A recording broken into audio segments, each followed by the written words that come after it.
Hi అండి. ఇవాళ Sunday మా ఇంట్లో ఈరోజు ఏం స్పెషల్లో చూసేద్దాం రండి.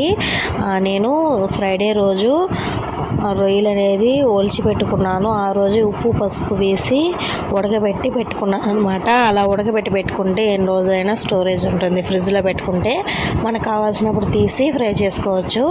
అలానే రొయ్యలు అనేవి ఉడకబెట్టి పెట్టుకున్నాను. అది సండే రోజు ఫ్రై చేశాను. ఇంకా మార్నింగ్ అయితే మా హస్బెండ్ డ్యూటీకి వెళ్ళిపోయారు. నేను దోశలు అనేది పోసుకొని తినేసాను. తర్వాత పిల్లలిద్దరి కోసం వేడి నీళ్ళు అయితే కాగబెడుతున్నాను. మాకు గీజర్ ఉంది, కానీ వేడి నీళ్ళే పోస్తానండి కుదిరినంత వరకు కూడా. గీజర్తో నీళ్లు పోసుకుంటే ఒళ్ళు నొప్పులు అలాగే ఉంటాయి, ప్లస్ హెయిర్ అనేది రాలిపోతుంది, బాడీ పెయిన్స్ కూడా వస్తాయి.